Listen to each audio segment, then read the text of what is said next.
भगवान श्री राम जहाँ जहाँ गए वहाँ एक अलग ही इतिहास और परंपरा बन गई। उन्होंने अपने जीवन काल में कई ऐसे कार्य किए जिनसे समाज और परिवार और जनता को लाभ मिला। तो आइए जानते हैं कुछ ऐसे कार्य जो भगवान श्री राम ने वन में रहकर किए थे। आज पहला, आश्रम को राक्षसी आतंकों से मुक्ति दिलाई। प्रभु श्री राम ने विश्वामित्र, अत्रि, अगस्त्य मुनि, आदि ऋषियों जैसे कई ऋषियों के आश्रम को असुरों और राक्षसों से आतंक से मुक्त कराया था। इसके अलावा उन्होंने अपने 14 वर्ष के वनवास में कई राक्षसों और असुरों का वध किया था। दूसरा, दंडकारण्य में आदिवासियों और वनवासियों के बीच भगवान राम ने 14 वर्ष का वनवास हुआ था, उसमें से 12 वर्ष उन्होंने जंगल में रहकर ही काटे। बाकी बचे 2 वर्ष उन्होंने सीता माता को ढूंढने और अन्य कार्यों में लगाए। इस दौरान उन्होंने देश के सभी संतों के आश्रम को बार बार लोगों के आतंक से बचाया। अत्रि को राक्षसों से मुक्ति दिलाने के बाद प्रभु श्री राम दंडकारण्य क्षेत्र में चले गए, जहां आदिवासियों की बहुलता थी। यहाँ के आदिवासियों को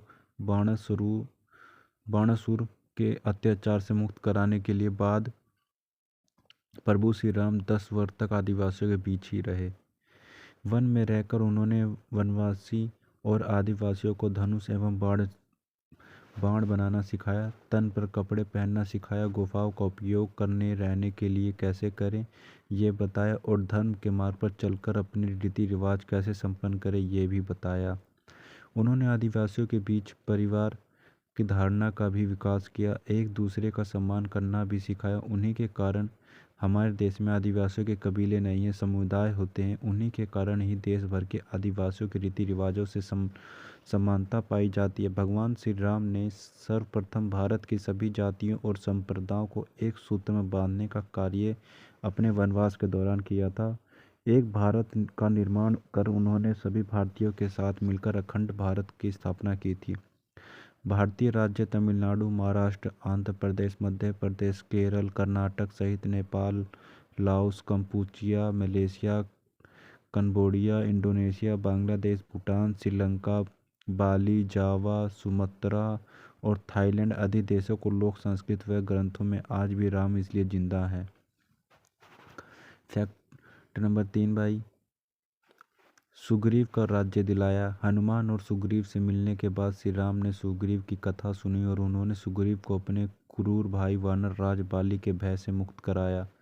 बाली ने अपनी शक्ति के बल पर दुंदुभि, मायावी और रावण को परास्त कर दिया। बाली ने अपने भाई सुग्रीव की पत्नी को हड़पकर उसको बलपूर्वक अपने राज्य से बाहर निकाल दिया। हनुमान जी ने सुग्रीव को प्रभु श्री राम से मिलाया। सुग्रीव ने अपनी पीड़ा बताई और फिर श्री राम ने बाली को छुपकर तब तीर से मार दिया, जबकि बाली और सुग्रीव में मल्ल युद्ध चल रहा था।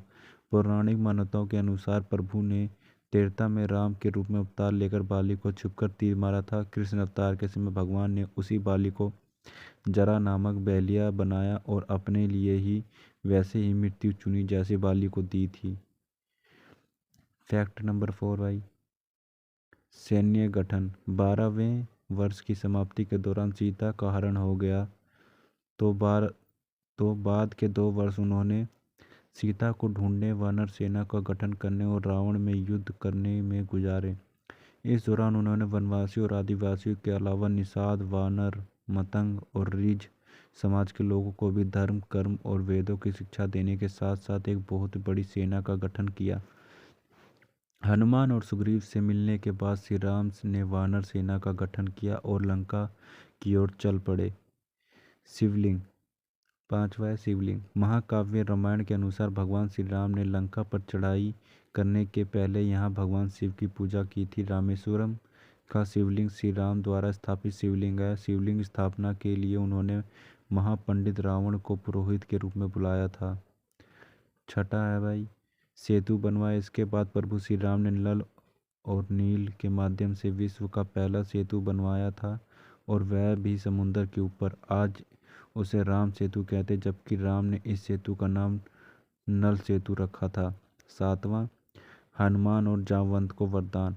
प्रभु श्री राम ने हनुमान और जामवंत को चिरंजीवी होने का वरदान दिया था। राम रावण के युद्ध में जामवंती जी ने राम सेना के सेनापति थे। युद्ध की समाप्ति के बाद जब भगवान राम विदा होकर अयोध्या लौटने लगे तो जामवंती जी ने उनसे कहा कि प्रभु, इतना बड़ा युद्ध हुआ मगर मुझे पसीने की एक बूंद तक नहीं गिरी।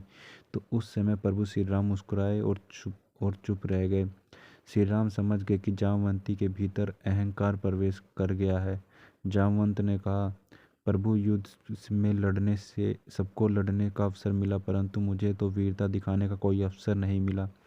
मैं युद्ध में भाग नहीं ले सका और युद्ध करने की मेरी इच्छा मेरे मन में ही रह गई। उस समय भगवान ने जामवंत जी से कहा कि तुम्हारी यह इच्छा अवश्य पूर्ण होगी जब मैं अगला अवतार धारण करूंगा। तब तक तुम इसी स्थान पर रहकर तपस्या करो। अंत में द्वापर युग में श्री राम ने श्री कृष्ण के रूप में उनसे युद्ध किया और उनको भयंकर तरीके से पसीने पहनाने लगा। अंत में जब वे हारने लगे तब उन्होंने मदद के लिए अपने प्रभु श्री राम को पुकारा। श्री राम को पुकारने के कारण श्री कृष्ण को अपना राम रूप में आना पड़ा। ये देखकर जामवंत जी की आंखें में आंसू आ गए और धारा बहने लगी और वह उनके चरणों में गिर पड़े। तो ये कार्य थे भाई कुछ 7 कार्य जो भगवान श्री राम ने वनवास में रह के किए थे, जंगल में रह के जब उनका वनवास चल रहा था। उम्मीद करता हूँ गाइस आपको ये जानकर अच्छा लगा होगा। अगर वीडियो अच्छी लगी हो तो वीडियो को लाइक कर दें, चैनल पे नए हैं तो चैनल को सब्सक्राइब कर लें ताकि आने वाली वीडियो नोटिफिकेशन आपको मिलती रहे।